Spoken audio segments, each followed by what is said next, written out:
Hello, and welcome back to Void Whispers. Before the tale begins, drop your location in the comments. Let's see who's listening from where. Quick note, the first 10 minutes have around 2-3 ads. After that, the entire video is ad-free. If Void Whispers' dark atmosphere speaks to you, like the video and subscribe with notifications. Now, get comfortable, dim the lights if you dare, relax your mind, let the outside world fade away, and let's begin. Story 1, I still do not know how I ended up working at a funeral home. It was not part of some childhood dream, and I never studied anything connected to death, medicine, or the funeral business. I did not grow up wanting to prepare bodies, clean cremation chambers, or spend my nights standing in a cold concrete room surrounded by giant metal furnaces. The job simply appeared when I needed it. One week I was checking local listings, trying to find anything that would pay enough to cover rent and groceries. The funeral home was hiring an assistant for the cremation department. The requirements were simple. Be reliable, follow instructions, lift heavy objects, and do not panic around dead bodies. I needed money, so I applied. A few days later, I was hired. Suddenly, I was standing in a windowless room beneath buzzing fluorescent lights while a tired-looking man explained how the furnaces worked. The walls were bare concrete.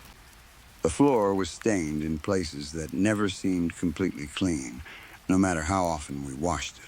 Massive steel cremation units lined the room, their heavy doors and temperature controls making them look more like industrial machines than anything connected to death. Most people imagine funeral homes as quiet places with soft music, polished wood, flowers, and gentle voices. That was the part families saw. The cremation room was different. It smelled of chemicals, hot metal, smoke, and something else that clung to your clothes even after you went home. The machines hummed constantly. When they were running, the heat filled the room until sweat collected beneath my shirt. When they were off, the concrete walls made the place cold enough to feel underground. I expected the job to affect me. I thought the first body would make me sick. I thought I would lose sleep after watching a person disappear into flames. I imagined faces following me home, appearing in dreams or reflections. None of that happened. From the beginning, I seemed almost prepared for it. Maybe I had always been built differently. Death had never frightened me as much as it seemed to frighten other people. When my childhood pets died, I cried, but I accepted it. When my great-aunt passed away, I felt sad for the family, but I did not spend weeks thinking about her body in the ground. Even when my mother died, grief did not destroy me. I loved her. I missed her. There were mornings when I woke up and briefly forgot she was gone. There were moments when I reached for my phone, thinking I should call her, before remembering there would be no answer. I was sad, of course, but I never allowed that sadness to become my entire life. People still had to wake up, eat, work, and pay bills. Life did not stop because someone had died. The world continued without apology. I learned to hold on to memories instead of focusing on the death itself. I remembered my mother's voice, the way she laughed, and the meals she used to cook. I tried to be thankful for the years I had with her. Death itself felt less like a tragedy and more like an inconvenience. I was angry that we did not get more time. That was all. Part of me was grateful for that numbness. It protected me. It made the funeral home easier than almost any other job I could have taken. Another part of me hated it. Sometimes, when a body came through the doors, I tried to imagine who that person had been. I wondered what music they had liked, whether they had children, whether they had been kind, or whether someone was crying for them at that exact moment. I wanted to feel something. I wanted to look at the body and understand that it had once been a person with memories, fears, secrets, and dreams. But I could never hold on to that thought for long. A body did not look like a person to me. It looked like what it was, a body. There was no personality left in it, no warmth, no movement, no voice waiting behind the lips. Even the faces seemed empty, like masks left behind after the real person had already gone somewhere else.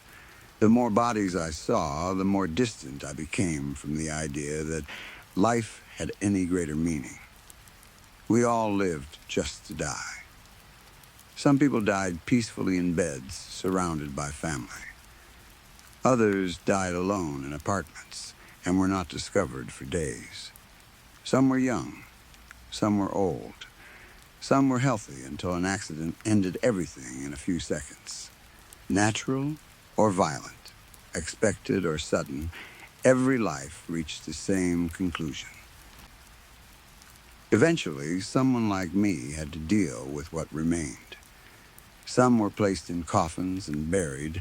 Others were burned in one of my furnaces. More people chose cremation than I had expected. Some families did it because it was cheaper. Others said their loved ones had wanted to be scattered over the ocean, in the mountains, or somewhere meaningful. I never completely understood the choice. The thought of cremation made me uncomfortable in a way that death itself did not. I knew a corpse could not feel anything, but I always imagined what it would be like if some small part of awareness remained. What if you could feel the flames? What if you felt your skin charring and tightening? What if you felt heat forcing moisture from your body? Steam escaping through your pores as your flesh broke apart? I knew it was irrational. Dead people did not feel. A body was only an empty shell. Still, I preferred the idea of burial. Other people felt the opposite.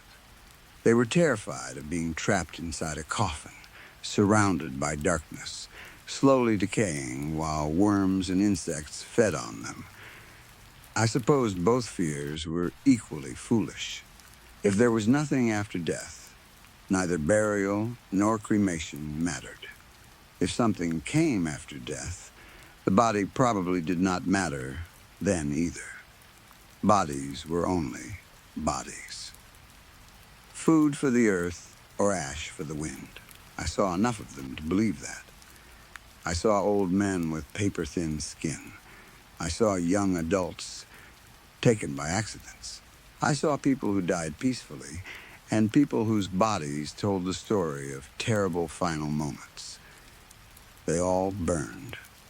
No matter how different people were in life, their bodies followed the same process. Heat dried the skin, burned away the soft tissue, and weakened the bones. Afterward, the remaining fragments were processed into the fine material families called ashes. It was predictable. Controlled, normal, I spent years becoming numb to everything grounded in reality. I never thought about preparing myself for something that did not belong there. Because no matter how hot I made the furnace, and no matter how long I left the burners running, one body refused to burn.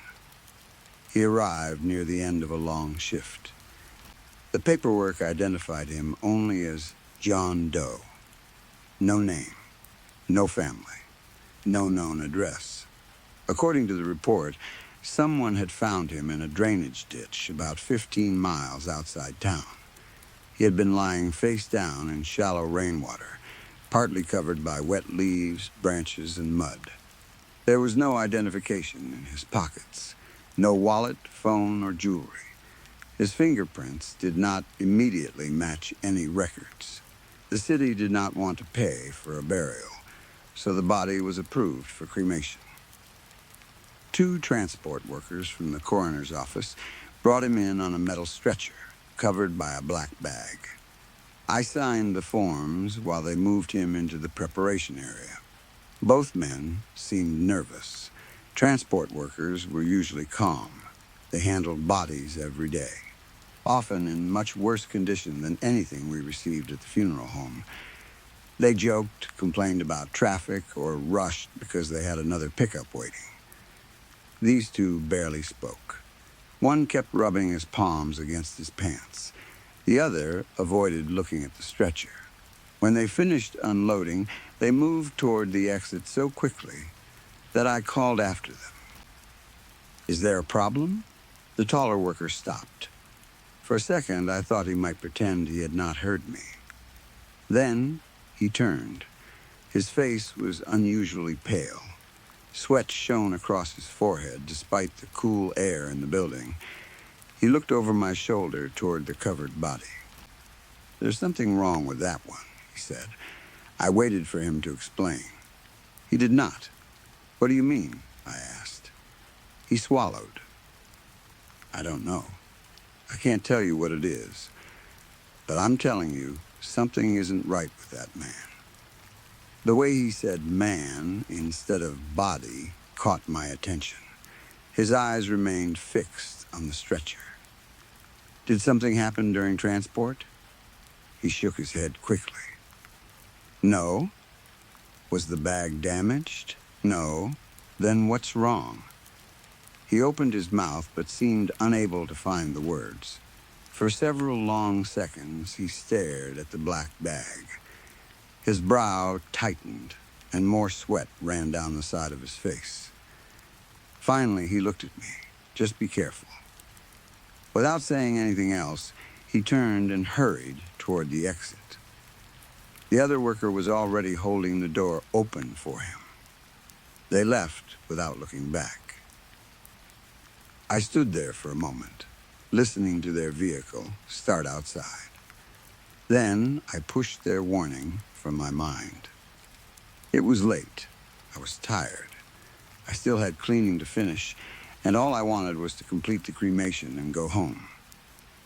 People became superstitious around death.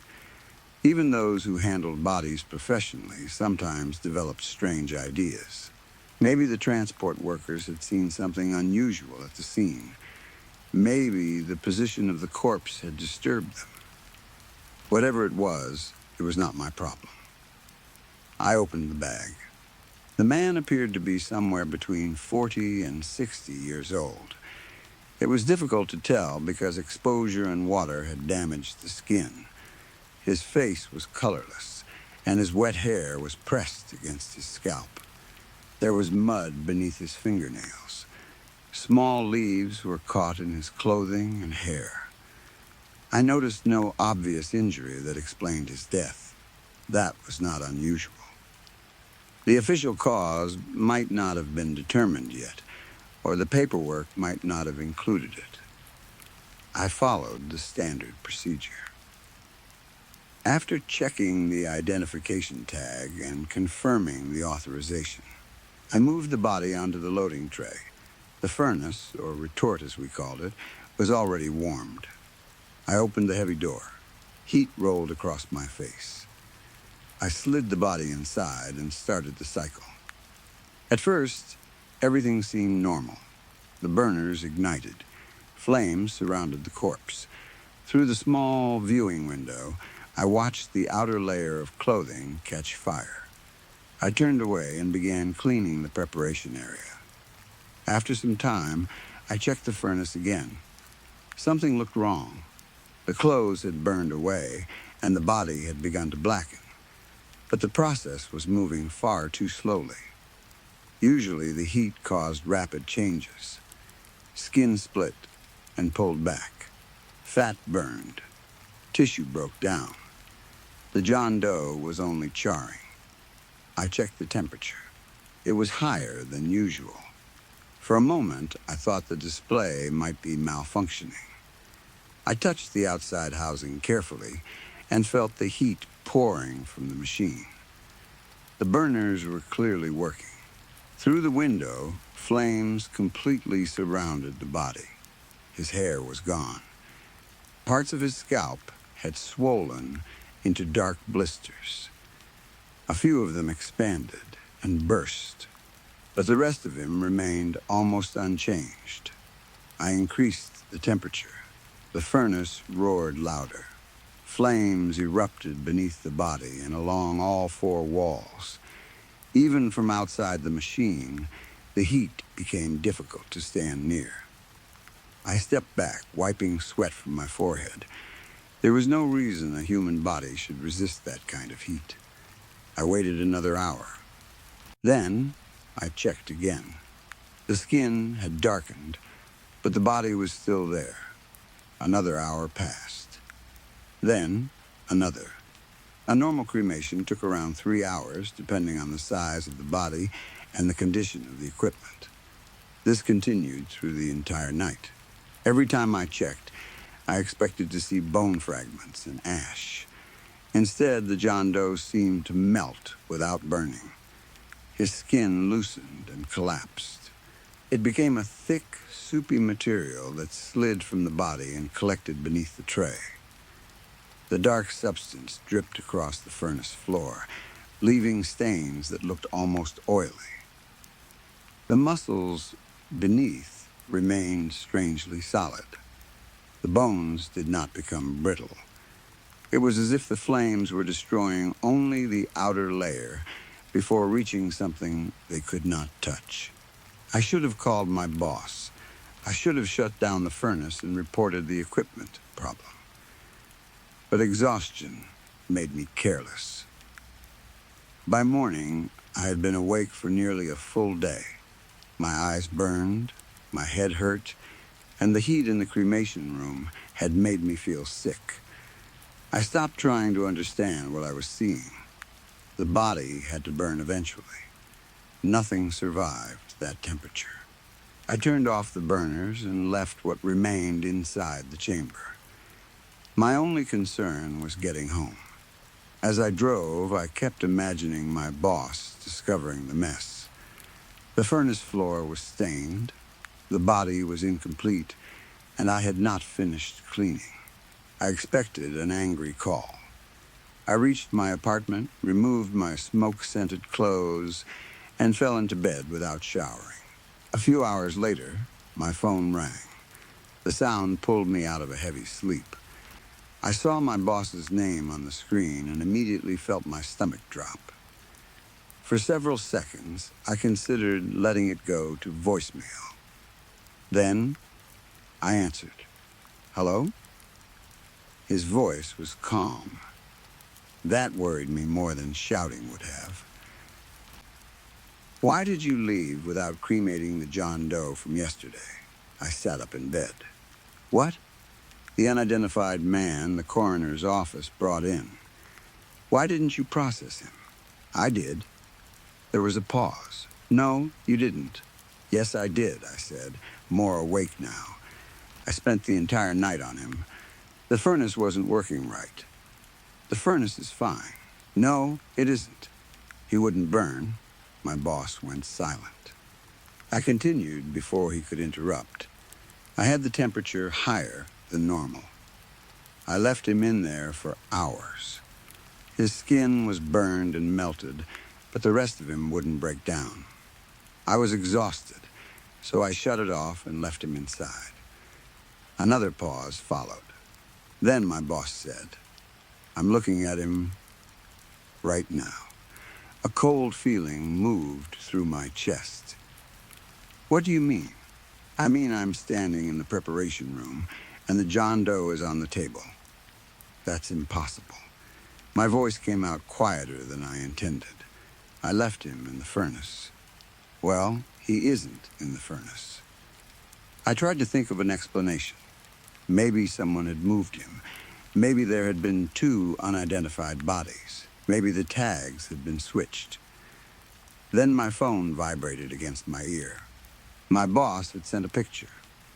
I pulled the phone away and opened it. The John Doe lay on the metal preparation table. I recognized his face immediately. His body was completely intact. There were no burns, no melted skin, no blackened flesh. He had a full head of hair. His skin looked pale and swollen, exactly as it had when the transport workers delivered him. If anything, he looked as though he had simply spent another 8 hours decomposing at room temperature. I zoomed in on the picture. The body had no trace of fire damage. Nothing. My hands started shaking. I remembered the dark substance dripping onto the furnace floor. I remembered the skin collapsing and the flames surrounding him. I remembered the transport worker staring at the bag. There's something wrong with that one. My boss was still talking, but I stopped listening. I did not know what to say. There was no explanation that made sense. I hung up the phone. Then I turned it off, pulled the blankets over my head, and tried to go back to sleep. I did not return to work that day. I considered quitting. I considered calling the police, but I knew what they would think. A tired cremation worker claiming a corpse had regenerated after being burned would not be taken seriously. For the rest of the morning, I kept seeing the picture in my mind. The full head of hair, the untouched skin, the body lying peacefully on the table, as if the flames had never reached it. Eventually, another thought entered my mind. If the John Doe was on the preparation table, what had I watched burning all night? I never asked. I did not want to know. I do not get paid enough for this. Story 2. Many people came to the funeral of Ming Yue. The small cemetery stood at the edge of the village, surrounded by tall trees and narrow dirt roads. Gray clouds covered the sky, and a cold wind moved through the branches. The weather seemed to match the sorrow of everyone gathered there. Ming Yue had been one of the most loved people in the community. She had always been kind, patient, and willing to help anyone who needed her. She cared deeply for her family, especially her elderly mother, her younger brothers, and her infant daughter. Whenever one of her relatives became sick, Ming tried to find better doctors and medicine for them. Whenever a younger family member struggled with school fees, she found a way to help pay. She believed every child in the family deserved an education and a chance to build a better life. That was how the Yu family had always lived. They were poor, but they were close. They shared what little food they had, helped each other find work, and never allowed one person to carry the entire burden alone. In their modest home, everyone understood the same rule. No one was left behind. Mingyo took that belief more seriously than anyone. She had been extremely beautiful from a young age. Even people from nearby towns talked about her graceful appearance, her clear skin, and her long dark hair. Modeling companies and clothing shops had contacted her more than once, hoping she would appear in advertisements or represent their businesses. Her beauty made it easier for her to find respected, well-paying work. She knew other members of her family did not have the same opportunities, so she felt responsible for using every advantage she had to help them. Ming never saw her beauty as something that made her better than others. To her, it was simply a tool. If it helped her earn more money, then she would use that money to take care of the people she loved.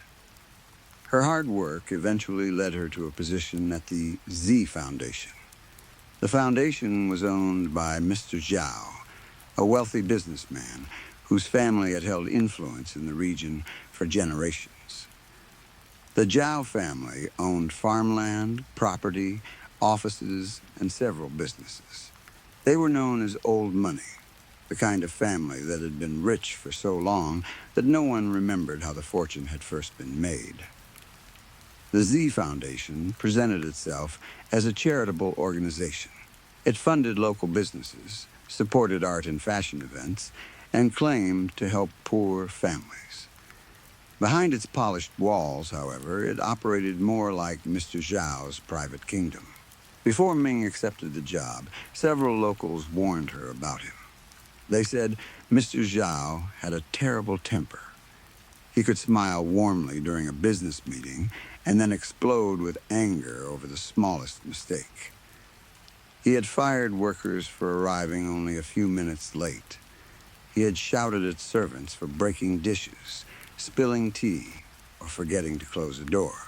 Some people had even been dismissed because he accused them of stealing, even when there was no proof.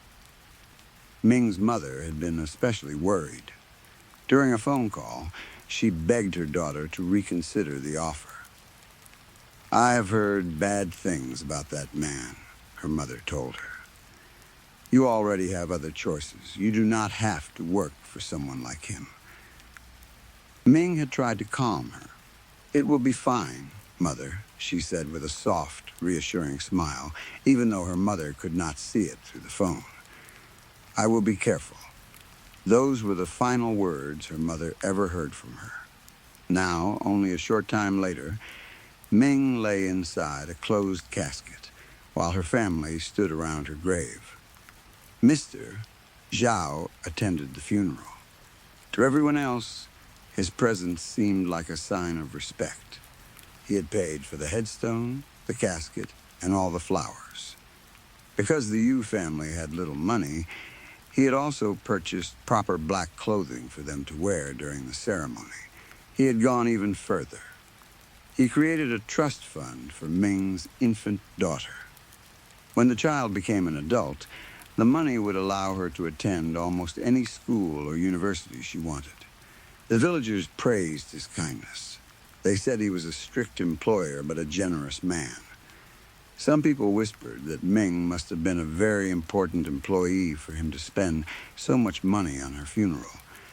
They had no idea that his generosity was not kindness. It was guilt.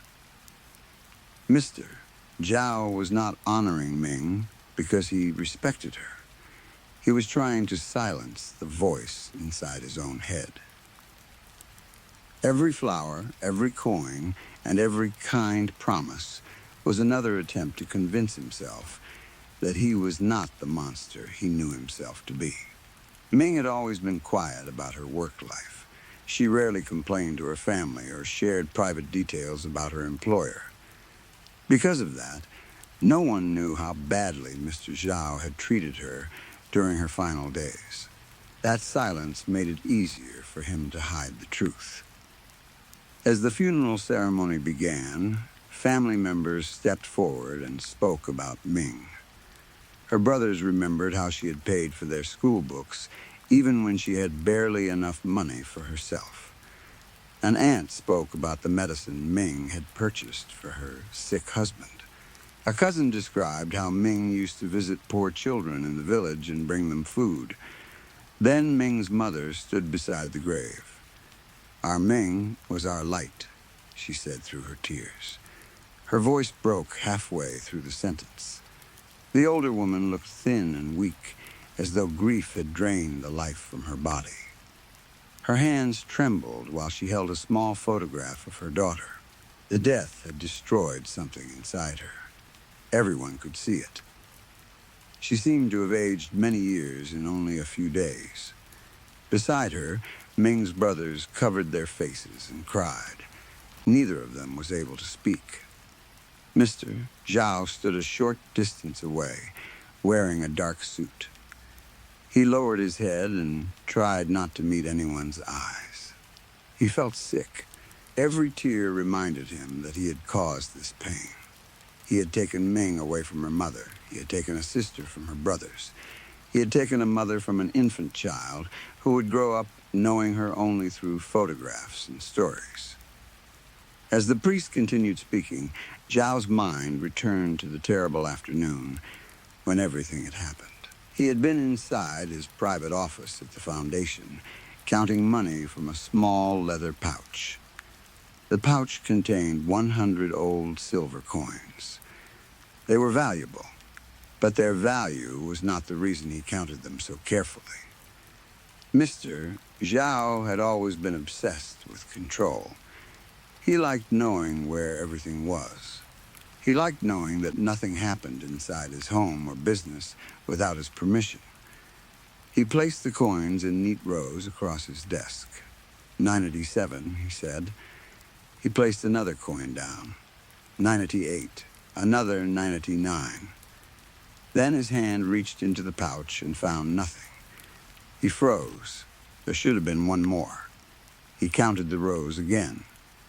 989. He checked the pouch. Empty. His anger rose immediately. Several servants and employees had entered the office that day. Ming had been among them because she handled accounting records and often brought financial documents for him to sign. Mr. Sao called everyone into the room. He demanded to know who had taken the missing coin. No one answered. His face became red. He looked at Ming because she had been the last person to leave the office before he began counting. "Where is the 100th coin, Miss Yue?" he shouted. Ming looked shocked. "I do not know, sir," she said. "You were in this room." "Yes, but I did not touch the pouch." Zhao accused her of lying. Ming remained calm, though fear was visible in her eyes. "I would never steal from you," she said. The other servants defended her. One older employee said he had worked beside Ming for months and had never seen her take anything that did not belong to her. Another servant offered to replace the missing coin using part of his own salary. A third said they could all contribute until the loss was covered. Their defense only made Zhao angrier. He believed they were challenging his authority. He pointed at Ming and ordered her to leave. At first, she did not understand. "Leave the room?" she asked. "Leave this foundation," he said. "You are fired." Ming begged him to reconsider. She reminded him of how hard she had worked. She explained that her family depended on her salary. Zhao refused to listen. He ordered guards to escort her from the property. Later that evening, after his anger had cooled, he began to doubt himself. Ming had always been loyal. She had handled much larger amounts of money without a single problem. He wondered whether he had acted too quickly. A few days later, he sent someone to offer Ming her position back. She refused. Ming had already found another job. The new company respected her skills and offered better pay. She had no desire to return to a man who had accused her of stealing without proof and humiliated her in front of her coworkers. When Mr. Zhao heard that she had rejected his offer, his pride was wounded. He did not think of his own cruelty. He did not consider how unfairly he had treated her. All he could think about was the fact that she had refused him. In his mind, no ordinary employee had the right to reject Mr. Zhao. On the morning Ming was supposed to begin her new job, Zhao waited near the road she used to walk into town. He told himself he only wanted to speak with her. But he was already angry when he saw her approaching. Ming wore a clean white blouse and carried a small bag. She looked hopeful. After days of fear and uncertainty, she had finally found a new beginning. Zhao stepped in front of her. Ming stopped. She seemed surprised to see him, but remained polite. "What do you want, Mrs. Zhao?" she asked. He demanded to know why she had refused to return. Ming told him the truth. "You accused me of theft without evidence," she said. "You threw me out as if my years of service meant nothing. I cannot work for you again." Her calm voice made him feel even more insulted. He told her she should be grateful he had offered her another chance. Ming replied that she had done nothing wrong and did not need forgiveness. Something inside Zhao snapped. He shouted at her. Ming tried to step around him, but he grabbed her arm. She pulled away. Then, in a moment of blind rage, Zhao struck her. He did not plan to kill her. At least, that was what he later told himself. His hand hit the side of her face with enough force to spin her around. Ming lost her balance and fell backward. Her head struck the concrete pavement. The sound was small but final. Zhao stared at her. Ming did not move. He called her name. There was no answer. He knelt beside her and touched her shoulder. Her eyes were partly open, but there was no life in them. Panic took control of him. He did not call for help. He did not check whether she was still breathing.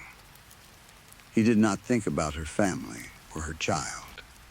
He only thought about prison, shame, and the destruction of his reputation. There was an old well nearby, hidden behind trees and thick weeds. Few people used that road, and the well had been abandoned for years. Zhao dragged Ming's body toward it. Her shoes scraped across the dirt.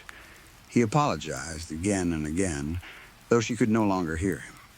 When he reached the well, he looked around to make sure no one was watching. Then he pushed her body over the stone edge. For several seconds, he heard nothing. Then came the distant sound of water. He returned home, burned his clothes, cleaned his car, and tried to act normally. Ming's disappearance was reported that evening. Search parties looked through the nearby forest and surrounding roads. Days later, authorities discovered her body inside the well. The official explanation was tragic, but simple. They believed Ming had been running from something, perhaps an animal or an unknown attacker, and had fallen into the open well. Because the walls were wet and steep, she had been unable to climb out. The investigators never learned that she had already been dead when Zhao threw her inside. They never found enough evidence to arrest anyone. The case became an unsolved tragedy.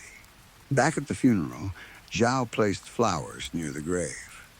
He whispered an apology too quietly for anyone else to hear. The cruelest part of the story happened several days after Ming's death. Mr. Zhao was sitting in his office, searching for a document. He opened an old journal that had been lying on his desk. Something metallic fell from between the pages. It rolled across the wood and stopped beside his hand. The missing 100th coin. It must have slipped into the journal while he was counting.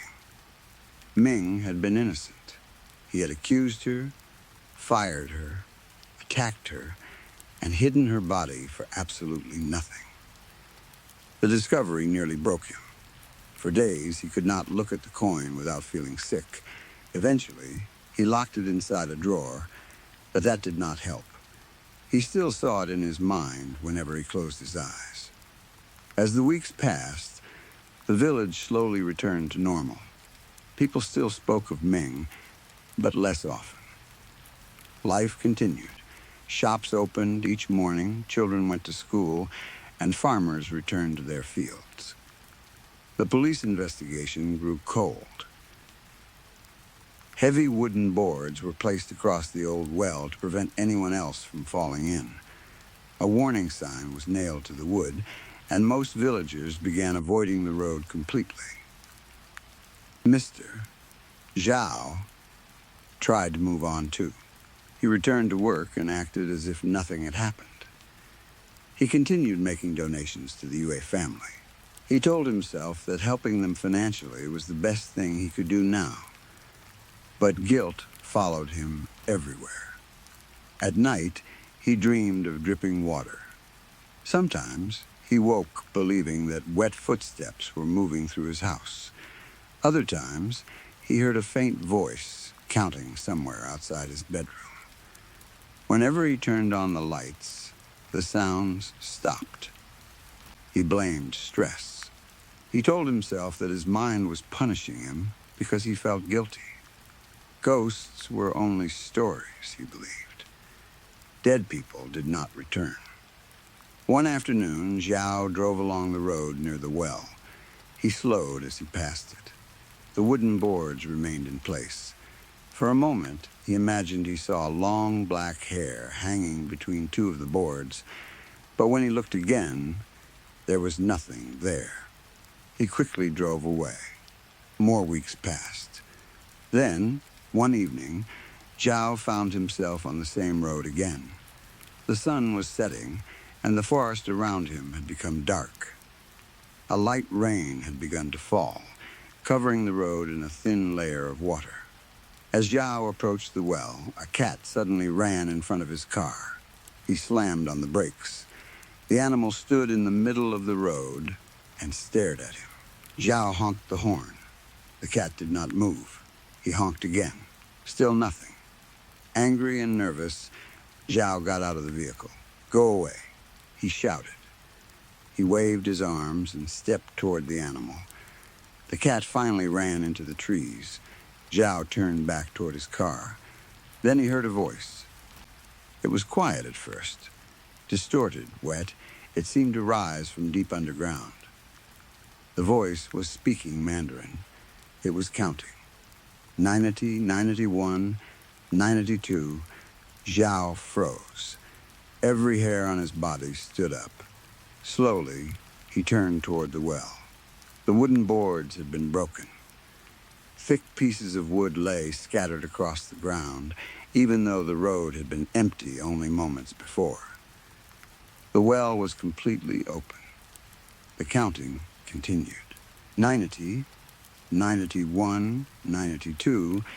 The voice seemed to repeat the numbers as if it were struggling to remember what came next. Zhao's chest tightened. He stepped backward. Then a pale hand rose from the darkness. The skin was swollen and gray from water. Long fingers curled around the stone edge of the well. A second hand appeared. Something began pulling itself upward. Zhao wanted to run, but his body refused to move. A head rose above the edge. Long black hair covered the face. Water poured from it in steady streams. The figure dragged itself out of the well and stood on the road. It wore a torn white dress, stained with dirt and green moss.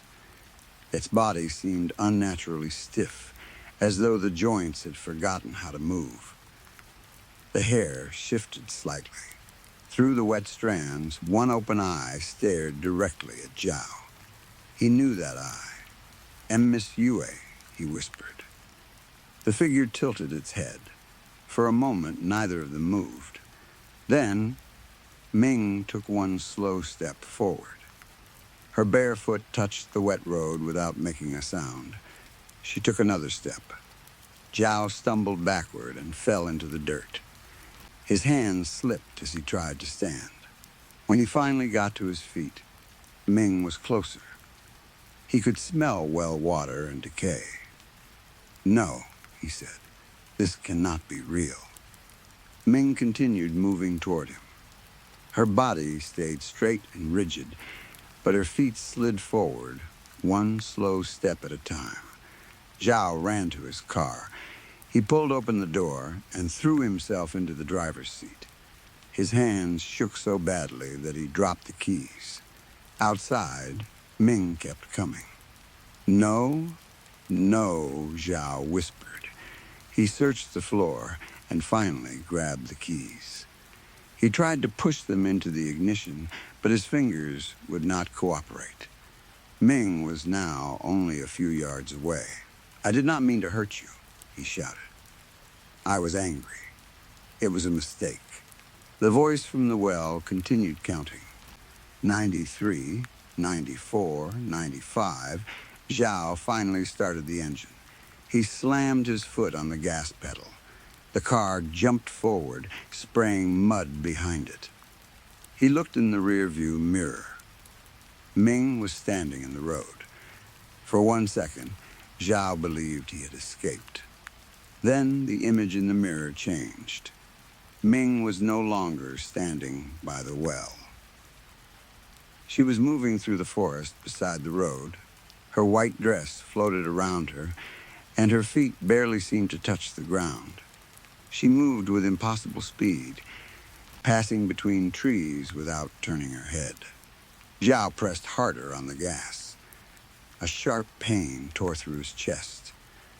He gasped and grabbed his shirt. The pain spread into his shoulder and left arm. His vision blurred. Still, the voice continued. 96. Zhao looked toward the trees. Ming was closer. 97. He tried to breathe, but his lungs felt trapped. The road twisted ahead of him. 98. No. Zhao cried. Leave me alone. Ming appeared beside the car. Her pale face was partly visible through her hair. Her lips were dark, and water ran from her mouth. I am sorry, Zhao screamed. Please forgive me. The voice reached 99. 99, Ming stopped counting. Then she released a terrible wail. It was not a scream of anger. It was a sound of deep sorrow. The cry of a daughter who would never see her mother again. The cry of a mother who would never hold her child. The cry of a woman who had been murdered because of one missing coin. The sound echoed through the forest. Zhao's heart gave out. His hand slipped from the steering wheel. The car left the road and crashed into a large tree. The front of the vehicle folded inward. Mr. Zhao died instantly. When villagers discovered the wreck the next morning, they found no sign of another person. The police decided Zhao had suffered a sudden heart attack and lost control of his car.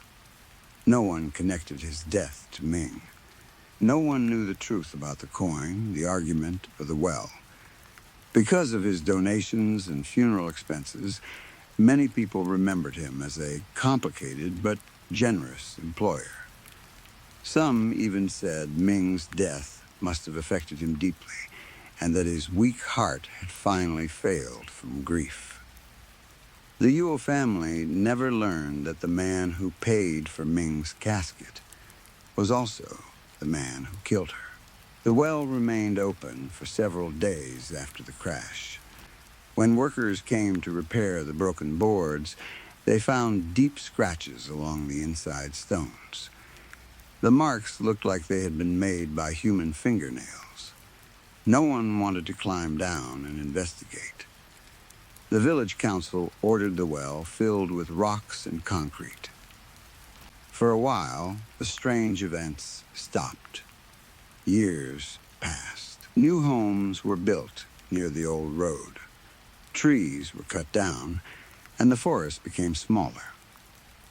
Younger villagers forgot most of the story. Ming's daughter grew up with the trust fund Mr. Zhao had created. She received a good education, just as her mother had always wanted. People told her that Mr. Zhao had been generous after the tragedy. She never knew why. But in the rural areas outside the village, older locals still avoided the road after dark. They said that on quiet nights, especially when rain had recently fallen, a woman's voice could be heard in the trees. The voice always spoke in Mandarin. It counted slowly. 90, 91, 92. Sometimes travelers heard it while walking home. Sometimes drivers heard it through closed car windows. Sometimes families heard it outside their houses, even when they lived miles away from the old well. Most people who heard the voice locked their doors and turned off their lights. They knew better than to investigate. The counting would continue. 93, 94, 95. Those who had lived in the village long enough understood that the voice belonged to Ming Yue. She was still searching for the final coin. Or perhaps she was searching for anyone who carried the same cruelty and anger that had led to her death. No one knew for certain. What they did know was that whenever the count reached 99, something terrible happened. A car might leave the road, A healthy person might suddenly collapse. A house might catch fire without explanation. Someone might disappear during the night. The police always found a reasonable cause. Bad weather, a weak heart, careless driving, faulty wires. But the locals knew better. They knew there had once been 100 coins. They knew Ming Yue had died because Mr. Zhao counted only 99. And somewhere in the darkness, her voice was still waiting to finish the count. Story 3. Even now, thinking about that night makes my hands shake. Every time I tell the story, I feel as if I am standing in that house again, listening to the doorbell ring in the darkness. I can hear the knocking, the strange voice outside, and the gunshots that followed. I can still see the dirt-covered shoes at the foot of my bed. I suppose the only way to explain it properly is to start from the beginning. My wife, Marilyn, and I had just closed on our new house. We had been waiting for that day for months, and when the final papers were signed, we were more excited than I can describe. The house was not perfect, but it was ours. It had enough bedrooms for the children, a large living room, and a quiet street where we hoped our family could finally settle down. We had been staying in a hotel while the sale was completed, and all of us were tired of it. The children hated sharing one small room.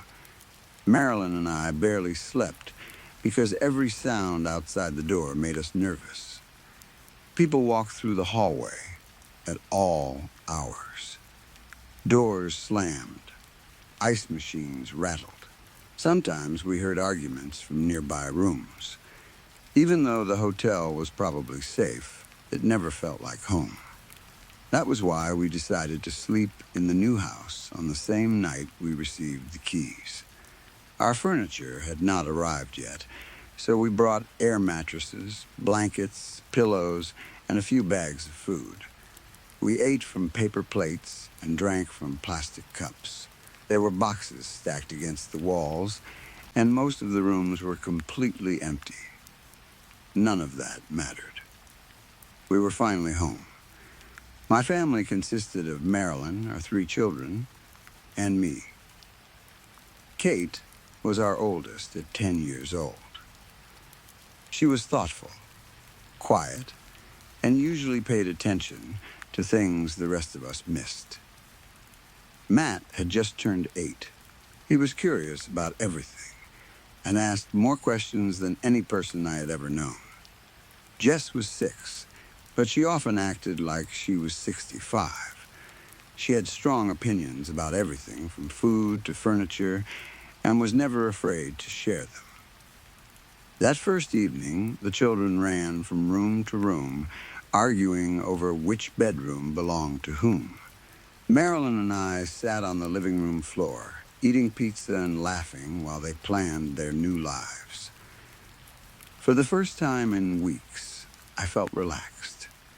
Sometime after midnight, everyone went to sleep. The children spread their sleeping bags across the upstairs bedrooms, while Marilyn and I lay on an air mattress in the master bedroom. The house was quiet, not hotel quiet, where there were always muffled sounds behind the walls. This was a deeper silence, the kind of silence that made every small creak in the floor sound important. I remember lying awake for a while, thinking about everything we had to do the following day. We needed to contact the moving company, buy groceries, visit the post office, and start changing our address on 100 different accounts. Eventually, I fell asleep. Then I heard the doorbell. It was only one ring. Ding dong. My eyes opened immediately. For several seconds, I did not move. I stared into the darkness and listened. It was around 2 in the morning. I could see the faint blue light of the digital clock beside the mattress. Marilyn was sleeping next to me. and had not reacted. I waited for the bell to ring again. It never did. The longer I lay there, the less certain I became that I had heard anything at all. It was possible that the sound had come from a dream. Sometimes, a noise inside a dream can seem real enough to wake you. I told myself that was what had happened.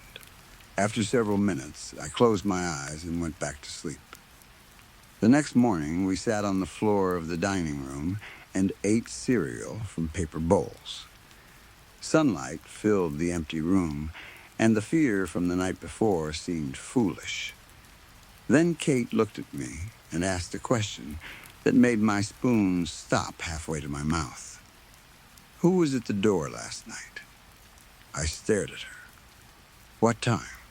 "I don't know," she replied. "Maybe around 2. My stomach tightened. "You heard the doorbell?" "Yeah, I heard a couple of knocks first, and then the doorbell rang. Nobody came upstairs, so I went back to sleep." She spoke casually, as if she were telling me that it had rained during the night. "I knew it," I said. "I heard it too, but I thought I was dreaming." Marilyn looked up from her coffee. "You both heard someone at the door?"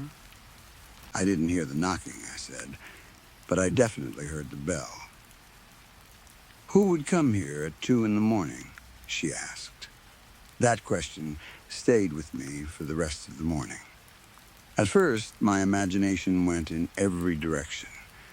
Maybe someone had followed us from the hotel. Maybe the previous owner had forgotten to tell someone that the house had been sold. Maybe a drunk person had mistaken our home for another house. Eventually, I came up with a more reasonable explanation. The house had been empty for several weeks before we moved in. A neighbor might have noticed an unfamiliar vehicle in the driveway and lights inside the house. They could have thought someone had broken in and decided to investigate. It still did not explain why they would do that at 2 in the morning, but it was the best answer I had. My plan for the day was simple. I would contact the moving company and arrange delivery of our furniture. After that, we would introduce ourselves to the neighbors. Besides being polite, it would make sure everyone knew the house was occupied. I called the movers and scheduled our delivery. Then, Marilyn helped the children get dressed, and we prepared to walk around the neighborhood. When I opened the front door, I found something on the porch. A large pile of vomit sat near the steps. The sight stopped all of us. It was fresh enough that the smell was still strong. Bits of food and dark liquid covered part of the concrete. For one ridiculous moment, I wondered whether a neighbor had come to our house in the middle of the night and thrown up on the porch. That idea seemed too strange even after the doorbell. "It was probably a dog," Marilyn said. I agreed, although I did not remember seeing any loose dogs in the neighborhood.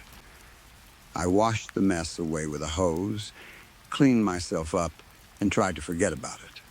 Our introductions went well.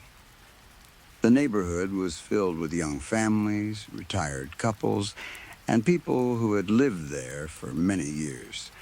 Everyone seemed friendly. Several invited us inside. We were given cookies, sandwiches, lemonade, and more advice about the area than we could remember. Nobody admitted to visiting our house during the night. The most welcoming neighbor was the woman who lived immediately to our left. Her name was Mrs. White, although she insisted that we call her Margot. She was a small, elderly woman with white hair, kind eyes, and a voice that made you feel as though you had known her for years. She invited all 5 of us inside and brought out sandwiches and lemonade before we could refuse. Her house was warm and crowded with family photographs. She showed us pictures of her children, grandchildren, and 2 small dogs named Skittles and Peanut. The dogs followed her everywhere, barking at Matt and hiding from Jess whenever she tried to pet them. Margot told us that her husband was a disabled veteran in his 70s. He was bedridden in a room at the back of the house and was not well enough to meet us. We stayed for about half an hour. By the time we returned home, it was nearly 5 in the evening. We were so full from everything the neighbors had given us that nobody wanted dinner. Instead, we sat on the floor and talked about how we wanted to decorate the house. The children drew plans for their bedrooms. Kate wanted shelves for her books and a desk near the window. Matt wanted posters, a television, and enough floor space for building model cars. Jess drew a room that looked like a palace, complete with a pink bed, golden curtains, and what appeared to be a small throne. The house had a simple layout. The front door opened into a small foyer. A guest bathroom was directly to the left. Ahead and slightly to the right was the entrance to the master bedroom. Across from that doorway, a staircase led to the children's bedrooms and a larger room they had already named the game room. From the entrance, you could see the living room, which opened into the dining area and kitchen. It was not a large or expensive house, but it felt warm and comfortable. At least, it did then. Around 10 that night, we prepared for bed. The children decided to sleep together in Kate's room. They arranged their sleeping bags in a row and whispered to one another long after we told them to be quiet. Marilyn and I returned to the air mattress in the master bedroom. As I tried to sleep, I thought about the next day. We needed to visit the hardware store, buy groceries, pick up our mail, and begin unpacking whatever the movers delivered. I drifted off. Then the doorbell rang. Ding dong. The sound was much louder than it had been the previous night. I opened my eyes and looked at the clock. It was almost exactly 2 in the morning. Before I could move, the bell rang again. Ding dong. This time, there was a long pause between the 2 notes, as if someone was holding the button down before slowly releasing it. My entire body became tense. Marilyn sat up beside me. "Did you hear that?" she whispered. I did not answer. I climbed off the mattress and reached for the handgun I kept in a locked case nearby. I had purchased it several years earlier for home protection. The owner of the store had strongly recommended that I buy a flashlight attachment. He had explained that in a dark house. Identifying what you were aiming at was just as important as having the weapon. At the time, I thought he was trying to sell me something extra. That night, I was grateful I had listened. I loaded the handgun, switched on the light, and moved quietly toward the bedroom door. The bell rang again. Ding dong. 3 hard knocks followed. Bang, bang, bang. Then I heard a voice from the other side of the front door. "Hey." It sounded like a young man, but his voice was rough and strangely breathless. I moved into the foyer as quietly as possible. "It's me," the man said. "Daniel, let me in." "Hurry." I froze. I did not know anyone named Daniel. Then I looked at the lock and felt a cold wave of fear move through my body. The front door was unlocked. I could not believe it. After what had happened the night before, I had somehow failed to check the door before going to bed. The stranger was standing only a few feet away, separated from my family by nothing more than a door he could have opened at any moment. I quickly reached forward and locked the deadbolt. The sound was small, but the man outside heard it. "Who is it?" I shouted, forcing my voice to sound deeper and stronger than I felt. "Let me in," he replied. "I need help." "It's me, Daniel. You have the wrong house," I said. "I don't know anyone named Daniel. We just moved in. You need to leave." There was a short silence. Then the man shouted, "Just let me in." The anger in his voice changed everything. He did not sound like someone begging for help. He sounded like someone furious that I was refusing him. "They're going to catch me," he added. "You have 5 seconds to leave my property," I said, "or I'm calling the police." "Why would you do that?" he asked. His voice became quieter and almost playful. "I just need somewhere to sleep so they won't get me. Besides, if you call the police now, I'll be gone before they arrive." The way he said it made the words feel like a threat. "I have a firearm," I warned him. "I will use it if necessary. Leave my property immediately." I finally looked through the peephole.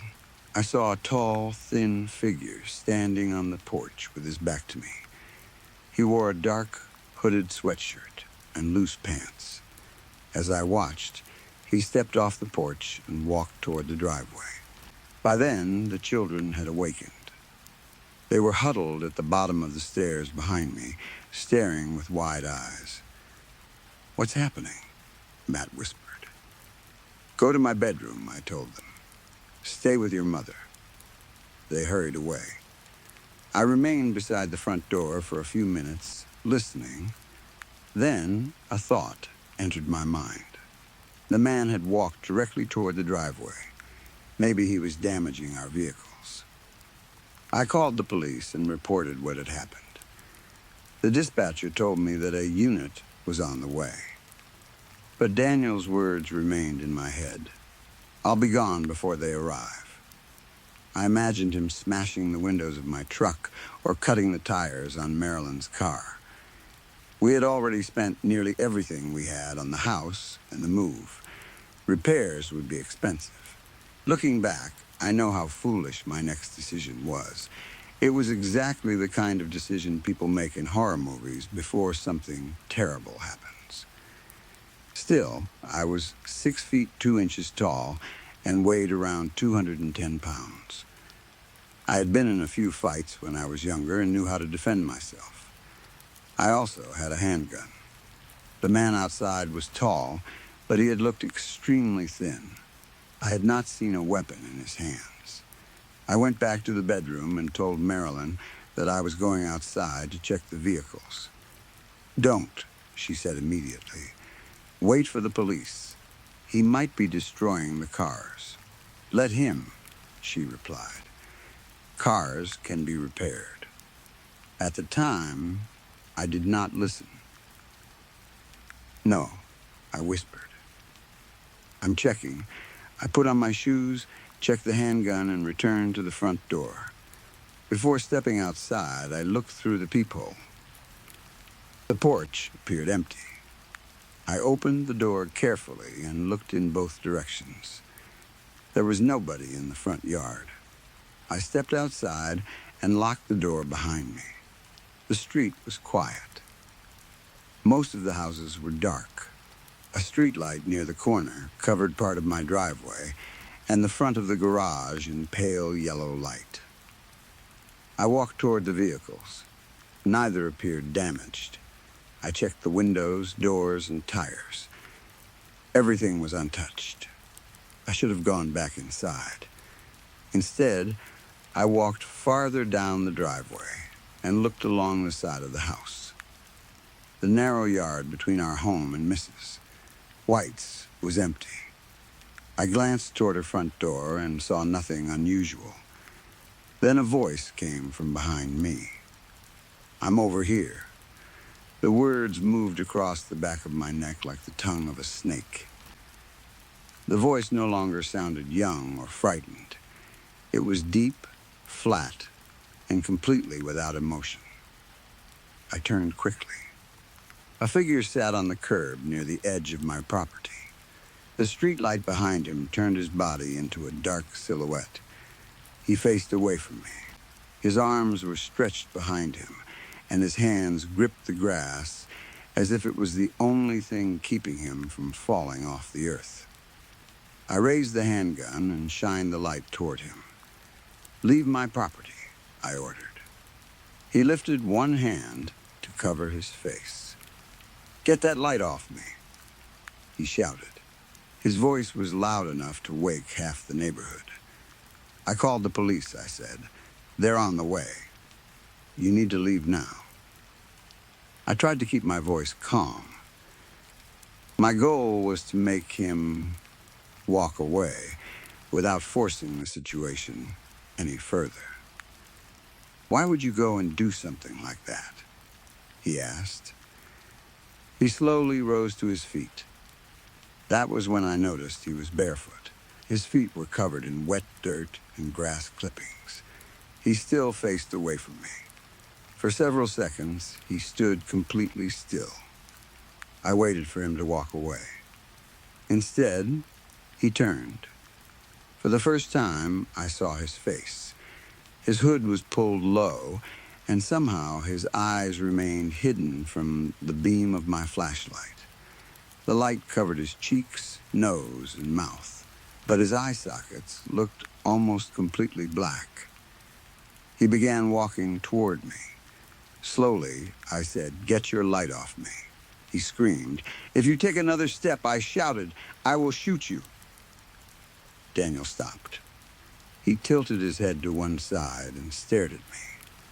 Then a smile spread across his face.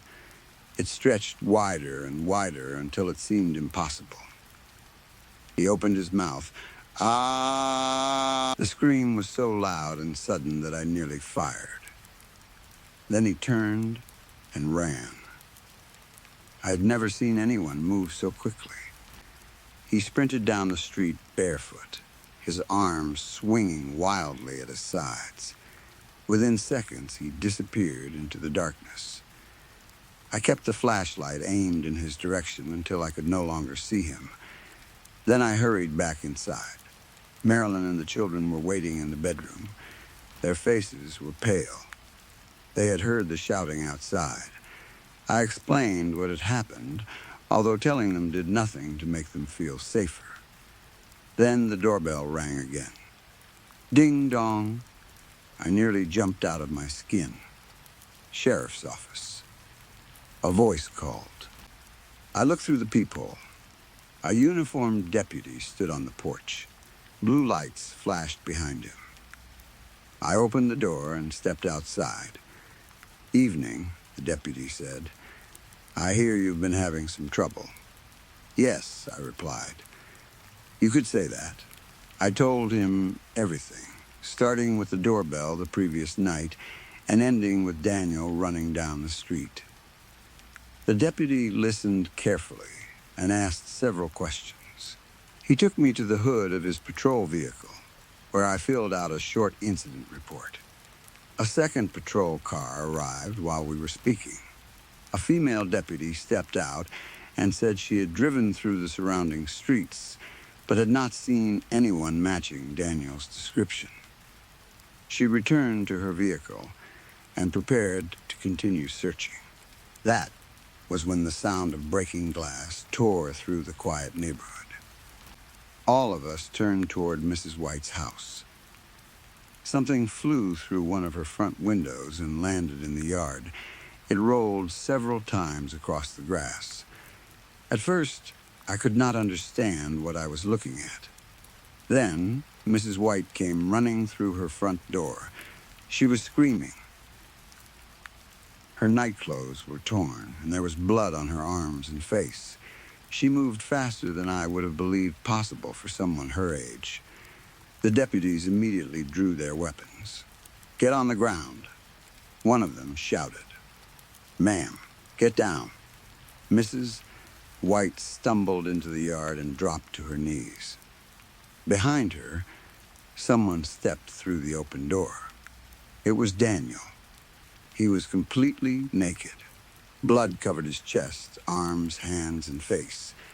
He walked slowly out of the house, swinging his arms in an exaggerated way, like a cartoon character happily walking through a park. A smile remained on his face. Then he saw me. His eyes locked onto mine. "So you called them?" he shouted. "You really called them?" Before anyone could respond, he began running directly toward me. The officers shouted, "Stop! Get down. Do not come any closer." Daniel did not slow down. Several gunshots exploded at once. For me, the next few seconds seemed to move in slow motion. Daniel's body jerked as the bullets struck him. His face twisted with every impact, but he continued moving forward. Then one final shot hit him beneath the nose, just above his upper lip. His body dropped instantly. He hit the ground like a heavy bag of stones and did not move again. For a moment, I heard nothing. Then Mrs. White's voice returned. "He killed them," she said. She repeated the same words over and over. "He killed them. He killed them. He killed them." The object that had been thrown through the window was the body of her small terrier, Skittles. Daniel had entered Mrs. White's home through a window. Inside, he had attacked her. He had also found her 2 dogs. According to what she later told the police, he grabbed them by their back legs and struck them against the wall while she begged him to stop.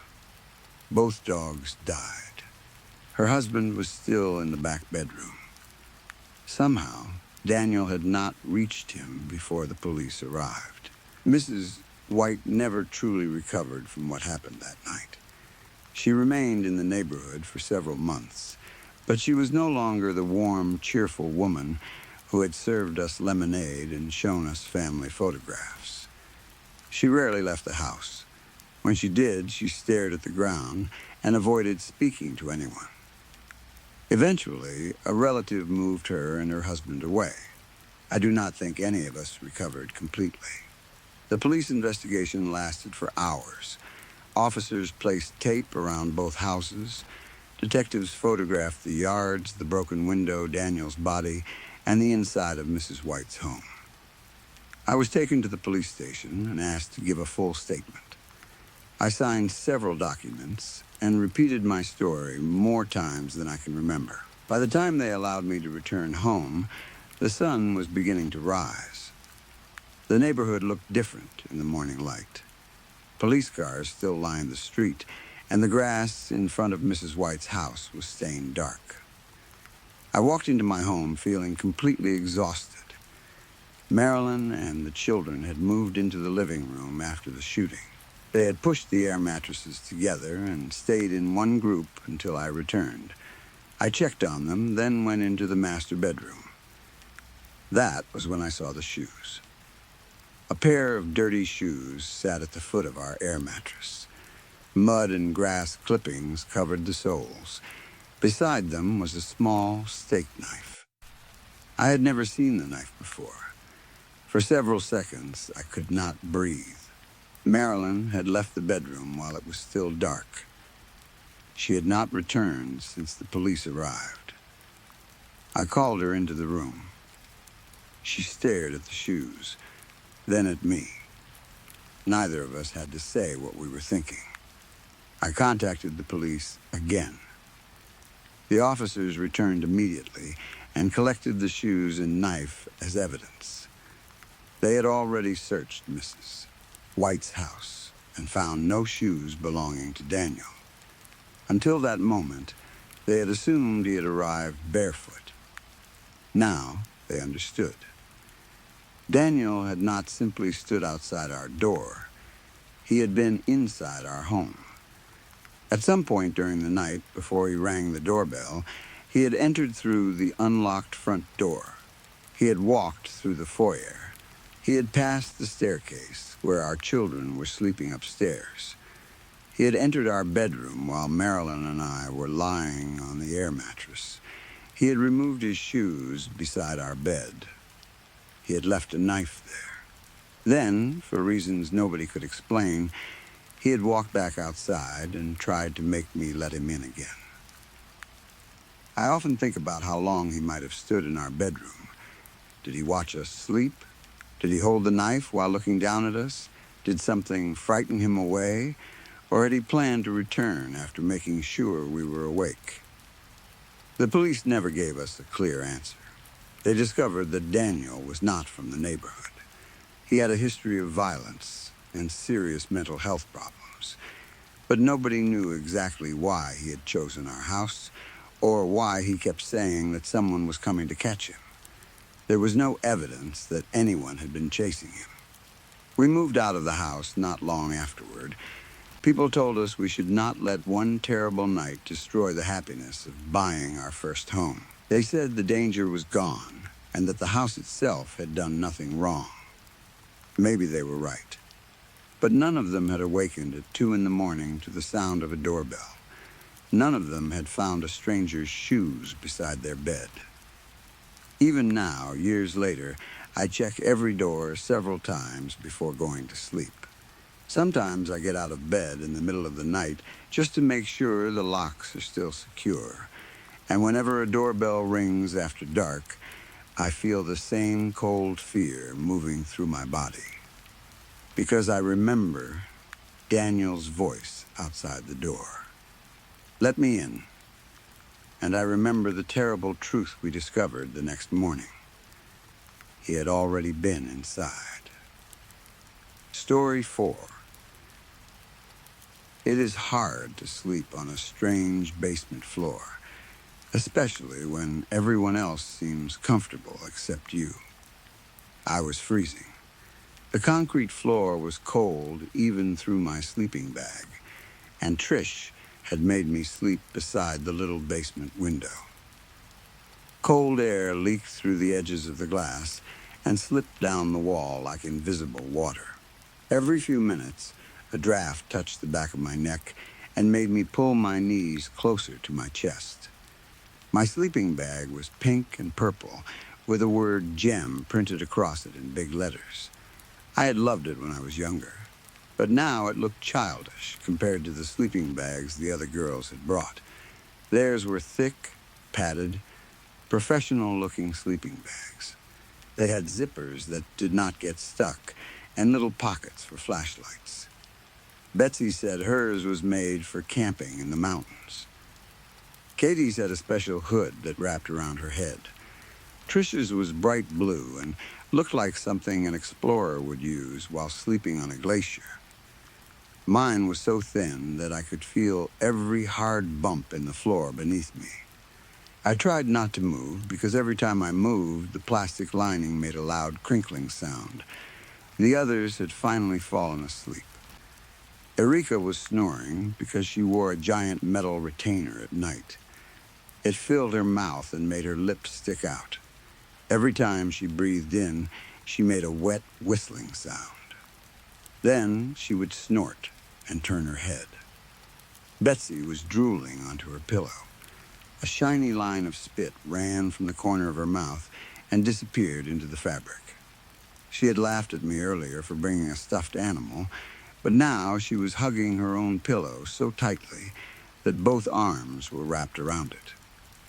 Katie kept tossing and turning. Her long, dark hair dragged across the basement floor every time she moved. Scritch, scratch, scritch, scratch. The sound was soft, but once I noticed it, I could not stop hearing it. I stared at the ceiling and listened to all the different noises. Erica's snoring, Betsy's wet breathing, Katie's hair against the floor, the furnace booming inside the utility room, the pipes clicking in the walls. And underneath all those sounds, I could still hear the girls laughing at me. They were not actually laughing now. They were asleep. But their laughter stayed inside my head like a song that had become stuck in a broken tape deck. Ha ha ha, click, ha ha ha, click the same sound again and again.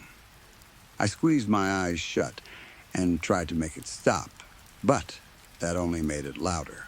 So I opened my eyes and sat up very slowly. I looked around the basement. The only light came from the small window behind me. Moonlight shone through the glass and made a pale square on the floor. It was not enough to see everything clearly, but I could see the shapes of the sleeping bags arranged across the room. The girls looked different when they were sleeping. nicer, quieter. Their faces were soft, and none of them were smiling in the mean way they smiled at school. I looked at their hair. They all had such beautiful hair. Hair that never seemed to knot or stick out in strange places. Betsy's was brown and smooth. Katie's was black and shiny. Erica's was red and curly.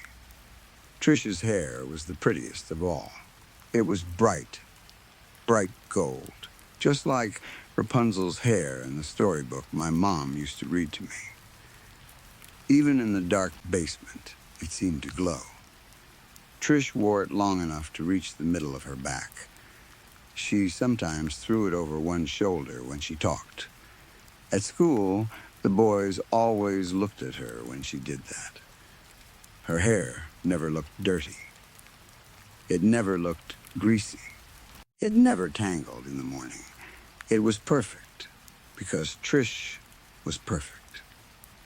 Then there was me. I reached up and touched the ends of my own hair. It was short and uneven. Some places were longer than others because I'd cut it myself with the little scissors from my mom's sewing box. I had stood in front of the bathroom mirror and cut away big pieces of it. Snip, snip, snip. I had thought that maybe if I cut off my hair, I could cut off the bad thoughts too. It did not work.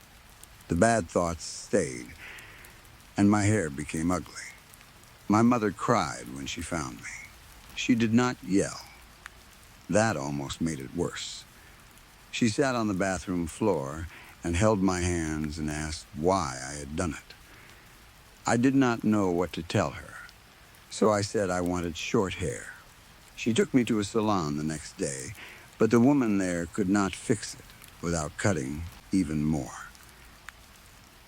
Now it looked like a boy's haircut, except even boys had better hair than mine. Sometimes, when I was alone, I closed my eyes and pushed very hard with my thoughts. I imagined my hair growing down my neck, over my shoulders, and all the way to my waist. I imagined it becoming soft and shiny. I imagined brushing it 100 times before bed. I imagined walking into school and seeing Trish's face when she noticed. If my hair were long, maybe Trish would have invited me to the sleepover herself. My mother would not have needed to ask Trish's father during aerobics class. Mom had come home smiling and told me that Trish was having some girls sleep over on Friday. She said she had spoken to Trish's dad, and he said I could come too. I knew what that meant. It meant Trish had not invited me. It meant my mother had asked for me. I pretended not to care, because Mom looked so happy. I said it sounded fun and went upstairs before she could see my face. If I had long hair, maybe Trish would have wanted me there. If I had long hair, maybe the girls would not have whispered when I arrived. If I had long hair, maybe they would not have shut me inside the crawl space. I stared at Trish's sleeping face. Her golden hair was spread across the floor around her head. It looked soft. I wondered what it felt like. I wanted to touch it. Not pull it. Not ruin it. Just touch it. Maybe if I touched it, I could understand what it felt like to be Trish. Maybe some of her perfectness would rub onto my fingers. I slowly crawled out of my sleeping bag. The floor was so cold that my knees hurt. I moved toward her, careful not to wake anyone. My hand floated above her hair. I could almost feel it. "Erica, cut it out," Trish suddenly said. My heart jumped into my throat. "Sorry," Erica whispered sleepily. I pulled my hand back as fast as I could. For a second, I thought Trish had caught me. But neither girl opened her eyes. Eureka rolled over. Trish made a small annoyed sound and turned her face toward the wall. Then they became quiet again. I crawled backward and slipped into my sleeping bag. My hands were shaking. I pulled the thin fabric up to my chin and lay still. The furnace suddenly came on with a deep boom. Warm air began moving through the vents, but none of it seemed to reach me. My stomach growled. The sound was so loud that I pressed my arm against my belly, afraid someone would wake up and laugh. I had barely eaten anything all evening. Before the crawl space, Trish's dad had brought pizza downstairs. He carried 2 big boxes and placed them on the card table near the television. The smell filled the basement immediately. Cheese, tomato sauce, grease, pepperoni. The other girls attacked it the moment he opened the boxes. They jumped toward the table like lions eating a gazelle in the video Mrs. Datner showed us in science class. Hands grabbed slices from every direction. Cheese stretched between pieces. Someone almost knocked over a bottle of soda. I stood a little farther back. I was hungry, but I did not want to push between them. They already looked at me like I was strange, and I thought taking food too quickly might make them laugh. Trish's dad noticed me standing there. He put one hand on my shoulder and looked down at me. "Good for you," he said. "Too many calories." He smiled as if he had said something nice. I was not sure what to do, so I smiled too. Then I looked at Trish. Her face changed. She did not like what her father had said. Maybe she thought he was calling me fat. Maybe she thought he had embarrassed her in front of everyone. Whatever the reason, I knew I was in trouble. Life is not good when Trish does not like you. If Trish Cox does not like you, school becomes impossible. People stop sitting near you at lunch. They whisper when you walk past. They laugh before you even say anything. Sometimes they only look at you and smile, which is worse, because then you do not know what they are laughing about. If Trish Cox does not like you, you might as well live inside a crawl space, because your normal life is over. They did not make me live inside the crawl space. They only shut me in for a few minutes. That was what Trish said after they let me out. Only a few minutes. At first, we were playing hide and seek in the basement. Trish told me the best hiding place was behind a little wooden door near the furnace room. I opened it and saw a narrow, dark space between the basement wall and the foundation of the house. There were pipes overhead and pink insulation between the wooden beams. It smelled like dust and damp dirt. I told them I did not want to go in. Trish said that meant I was scared. The other girls started smiling. So I crawled inside. The moment my feet disappeared through the opening, the doors slammed shut behind me. Then I heard the lock click. I turned and pushed against the door. It did not move. At first, the girls were silent. Then they began laughing. Their laughter came through the thin wooden door. Ha ha ha. Click. Ha ha ha. Click. I told them to open it. They laughed harder. I tried to sound angry instead of scared, but my voice came out small. The crawl space was completely dark. Something sticky touched my cheek. I wiped at it and felt spider webs clinging to my fingers. I could hear tiny movements around me. I did not know if they were spiders or insects or something larger. The space seemed to continue much farther than it should have. When I looked into the darkness, I felt like I was looking into a long tunnel. I swear something was watching me from the far end. I could not see eyes. I could not see a face. But I felt it. I felt its attention resting on me. My mother always says everything feels worse in the dark. She says shadows look like people, coats look like monsters, and normal noises become frightening. I tried to remember that. It did not help. The thing in the darkness felt real. I heard a slow scratching noise. Not near the door. Behind me. I screamed and kicked the wooden panel until someone finally opened it. I crawled out so quickly that I scraped both knees. The girls were standing around me. Trish had both hands over her mouth, pretending to look shocked. "Oh my God," she said. "It was an accident." I knew it was not an accident. I had heard the lock. I had heard them laughing. But when they laughed again, I laughed too. I could not stand the thought of them laughing at me, so I pretended they were laughing with me. Later, after everyone fell asleep, the empty pizza box was still sitting on the card table. I could see it from my place beside the window. My stomach growled again. I sat up and looked at the girls. No one moved. I slowly climbed out of my sleeping bag and tiptoed across the floor. Tippy-tip, tippy-tip, tippy-tip.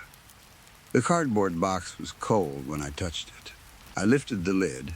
There was one slice left. One perfect slice. It had probably been waiting for me. The cheese had become stiff, and little circles of grease shone on the surface. The crust was hard around the edges, but I did not care. I picked it up and took a huge bite. It tasted wonderful, cold and cheesy and salty. The sauce was sweet. The pepperoni was greasy.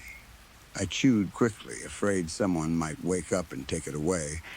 I swallowed the first bite and took another. Then something caught in my throat.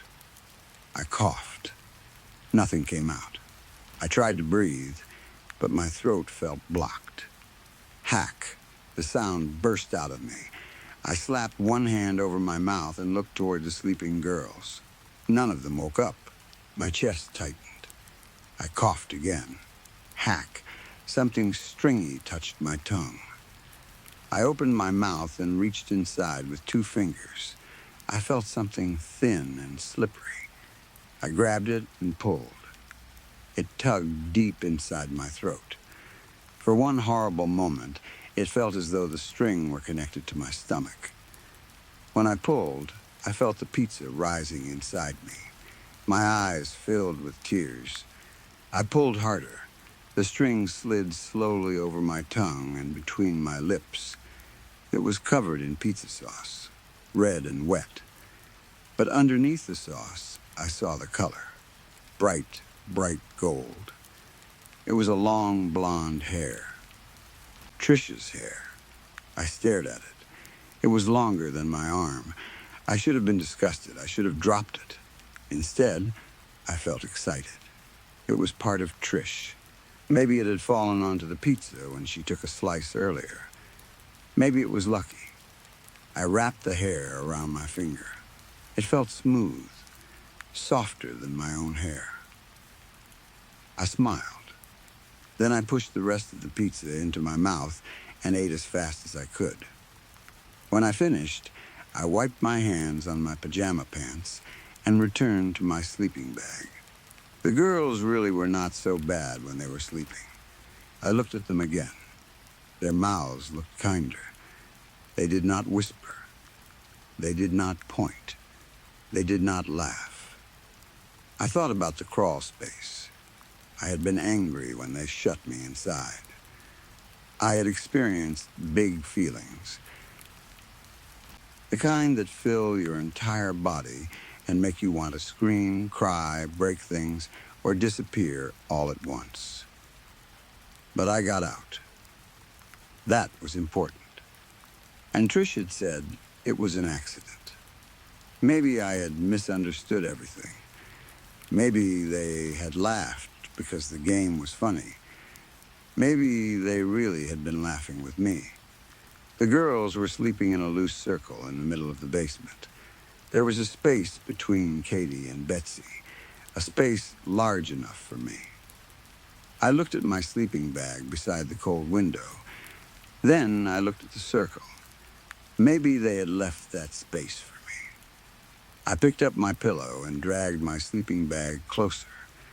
The plastic made a soft crinkling sound, but no one woke. I squeezed myself into the open space and lay beside Katie. Her back was turned toward me, her hair spread across the floor between us. I rested my head on the pillow. The girls breathed softly and slowly. In, out, in, out. I listened to them and tried to match their rhythm.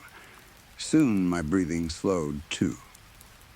The basement did not feel as cold anymore. For the first time that night, I felt like I belonged. My eyes started to close. Hack. Something touched the back of my throat. I opened my eyes and coughed into my hand. A strand of Katie's hair had slipped into my mouth. I pulled it out and spat it toward the floor. It was wet from my saliva. I wiped my tongue on the back of my hand. Then, someone snorted beside me. A different strand of hair tickled the inside of my nose. I sniffed. The hair moved deeper. I rubbed my nose and tried to sit up, but Katie's shoulder was pressed close to mine. So weird, I thought. Katie twitched beside me. Her fingers moved. Her foot kicked once inside her sleeping bag. She looked like my dog Brownie when she was dreaming about running. Then Betsy twitched too. Her mouth opened slightly. The strand inside my nose moved again. It curled upward and then slid down the back of my throat. My breathing became rough. Scritch, scratch, scritch, scratch. It felt like tiny fingers rubbing against the inside of my neck. I opened my mouth to cough, but something pressed against my tongue. I sat up. Or tried to. Something held me down. I opened my eyes all the way. Katie's hair was growing into my mouth, not falling into it. Growing, the dark strands moved across the floor like thin worms. They climbed over my cheek and pushed between my lips. I grabbed them with both hands. They were warm. They twisted around my fingers. Betsy's brown hair had curled into my nose. Each time I breathed, it slid deeper. I tried to scream, but the sound became trapped behind the hair, filling my mouth. Across the circle, Trish was still sleeping peacefully. Her golden hair flowed over the basement floor. It was no longer only around her head. It stretched in every direction. Long, shining strands moved across the concrete and connected all of us. Her hair was woven through Erika's metal retainer. It wrapped around the wires and pulled at the corners of Erika's mouth. Erika's eyes moved beneath her closed eyelids. A red curl slipped under one eyelid and disappeared. Golden hair twisted around Betsy's fingers. It had grown beneath her fingernails and into the small spaces around the joints. Dark strands passed between Katie's lips. Her cheeks moved as if she were chewing. The hair connected us all together like one giant web. I tried to pull away. Then I felt something brush my shoulders. Hair. My hair. I reached up. It was no longer short. It had grown past my ears, past my neck, past my shoulders. It flowed down my back and spread across the basement floor. I could feel every strand. My hair was long, really long, longer than Katie's, longer than Betsy's, almost as long as Trish's. I forgot to be afraid. I touched it with both hands. It was soft. It was smooth. It did not tangle. The ends moved across the floor on their own. My hair reached toward the other girls.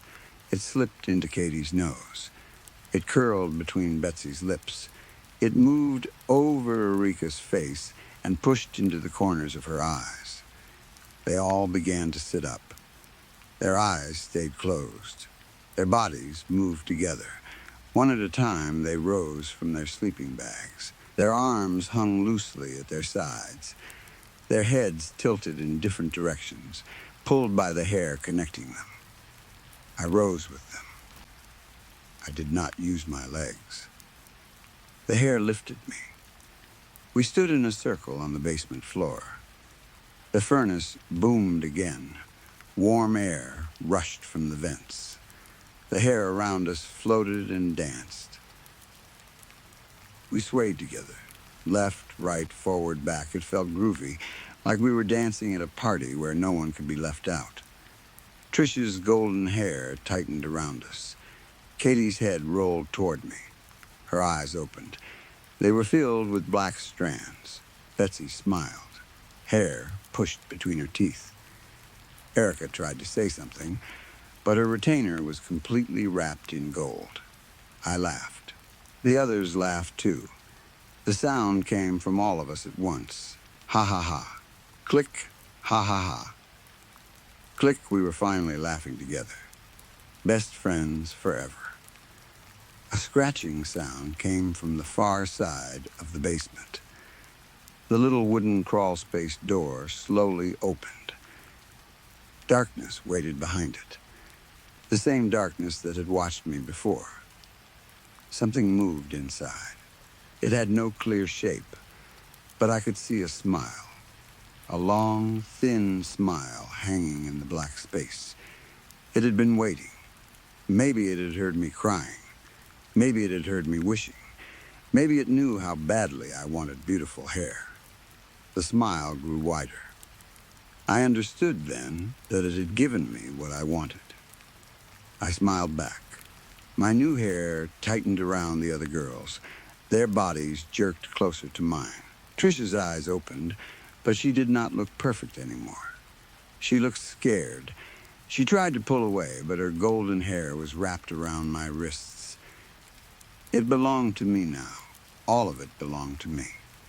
I opened my mouth to thank the thing inside the crawl space. No words came out, only hair. Long brown strands, black strands, red curls, bright, bright gold. My mouth was completely full of it, and for the first time in my life, I did not mind being the girl everyone was looking at. Story 5. The mechanical scream of the train wheels drilled into my head as the subway pushed through another dark tunnel. The sound was sharp enough to cut through almost anything, so I turned the volume of my headphones all the way up and tried to bury it beneath my music. It did not help much. The screech of metal against metal still slipped through during the quiet parts of each song. Every time the train went around a bend, the wheels released a long, painful cry that made my teeth feel strange. It was the kind of noise you could feel inside your bones. I sat beside the window and watched my reflection in the black glass. Because the tunnel outside was completely dark, the window worked like a weak mirror. My face moved and stretched with the shaking of the train. Every time we passed a small emergency light, my reflection appeared for half a second and then vanished again. Sometimes my eyes seemed too far apart. Sometimes my mouth looked crooked. When the train rocked from side to side, my reflection bent with it, changing into shapes that did not look entirely human. I knew it was only the glass and the movement of the train, but I stopped looking anyway. It was late, and I had just finished a long shift at work. I had stayed almost 2 hours longer than I was supposed to because one of my coworkers had called in sick. By the time I finally left, most of the streets around the station were empty. When I first stepped onto the train, I had the entire car to myself. That usually made me nervous. During the day, the subway was crowded, loud, and irritating. At night, it felt like a completely different place. The empty seats seemed to stretch farther than they should. Every advertisement looked brighter. Every shadow felt deeper. Still, I was too tired to care. I placed my bag beside me and leaned my head against the window. My whole body hurt from standing all day. I wanted nothing more than to get home, take a shower, and fall into bed without setting an alarm. Next stop, South Station. A woman announced over the intercom. Her voice sounded distant through my earbuds. I could not understand every word, but I had heard the announcement enough times to know what she was saying. The train began to slow. South Station always smelled like it was hiding a dead body somewhere. Most of the stops on the Red Line had some kind of terrible smell, but South Station was worse than the others. It was a mixture of old water, trash, urine, wet concrete, and something sour that seemed to rise from beneath the tracks. Whenever the doors opened there, the smell entered the train before the passengers did. That night was no different. The train stopped, the doors slid apart, and the station's stale air rolled into the car. A few people stepped inside. A tired-looking man in a business suit sat near the far end. A young woman carrying a grocery bag chose a seat close to the doors. Another passenger, wearing a dark hoodie, remained standing, even though almost every seat was empty. No one spoke. The doors closed, and the train moved again. The steady rocking should have been relaxing. On a quieter train, I probably could have fallen asleep. My body moved gently with the turns, and my eyelids became heavier with every passing minute. But the wheels refused to let me rest. They screamed each time the train entered a curve. Even with my music playing at full volume, I could hear them. The sound rose beneath the song like something trapped below the train, dragging its nails along the tracks. I looked down at the seat beneath me. The fabric had bright patterns made of red, blue, yellow, and green shapes. It reminded me of the carpet in a children's arcade or an old movie theater. The colors were so loud that they almost hurt to look at. I had always believed the seats were designed that way to hide dirt.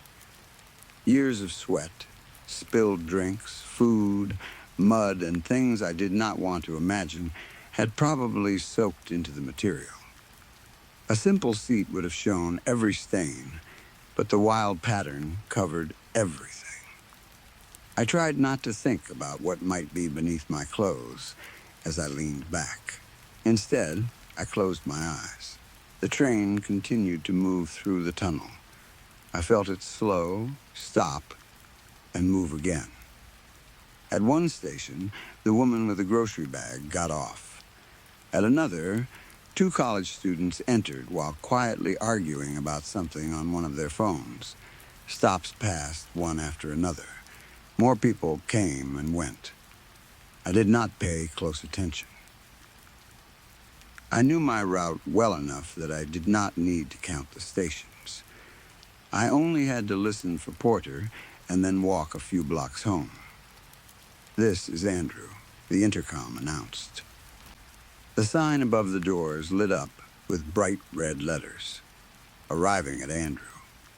I opened my eyes as the train slowed. The doors slid apart. A man stepped into the car. The smell arrived before I had a chance to look at him properly.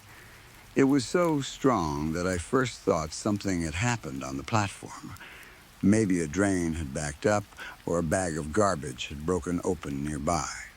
The odor was thick, wet, and rotten. It reminded me of meat left outside in summer heat, mixed with sweat and dirty water. I pulled one earbud out and turned my head slightly. The man walked into the train. He was large, both tall and heavy, with broad shoulders and a round body that stretched the front of his shirt. His clothes looked old and damp. Dark stains covered the fabric near his chest and stomach, though I could not tell whether they were caused by sweat or something else. His face looked swollen. His cheeks were puffy, and the skin beneath his eyes sagged in thick folds. His hair was thin and stuck to his forehead. There was something unhealthy about his color. He was not pale exactly, but his skin had a gray shade beneath it, like he had not seen sunlight in months. The doors closed behind him. There were plenty of empty seats.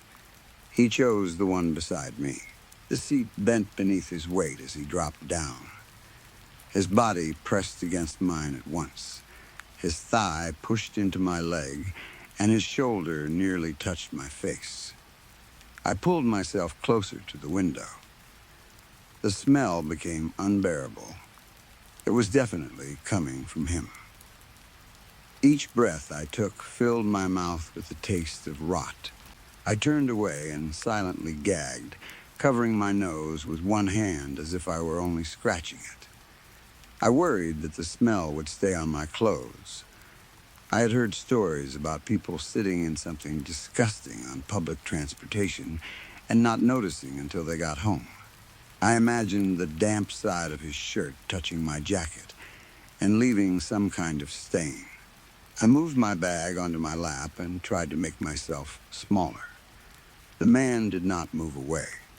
His leg remained pressed against mine. That was when I noticed how cold he felt. His thigh was freezing. It was the middle of summer. Even underground, the stations were warm, and the train car was not much cooler. Everyone who entered the subway looked sweaty and uncomfortable. But the man's body felt like ice through both layers of our clothing. I glanced at the other passengers. The businessman was staring at the floor. The person in the hoodie stood beside one of the doors. The college students had stopped arguing, but neither of them looked in our direction. No one reacted to the smell. That confused me more than anything else. It was not a mild odor. It filled the entire space around us. It was the kind of smell that should have made people move away or cover their noses. At the very least, someone should have looked up. No one did. For a moment, I wondered if there was something wrong with me. Maybe the odor was coming from somewhere near my seat. Maybe I had stepped in something outside. Maybe it had followed me onto the train. Then, the man breathed against my cheek. The air from his mouth was hot, even though the rest of his body was cold. I slowly turned my eyes toward him without moving my head. He was staring at me. His face was only a few inches away. His eyes were small and wet, buried inside the swollen skin around them. He did not blink. His chest rose and fell heavily, and every breath came out with a crackling sound. It sounded as if thick liquid was trapped in his throat. I tried to ignore him, but his gaze stayed fixed on me. I could feel it even when I looked away. Finally, I removed one earbud. "Can I help you?" I asked. My voice sounded more annoyed than afraid. I wanted him to think I was confident, even though my heart had started beating faster. The man did not answer. He continued staring. Then he smiled.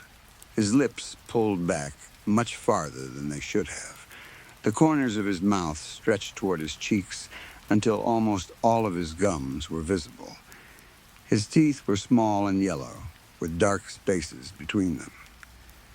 The smile did not reach his eyes. It did not look friendly, amused, or embarrassed.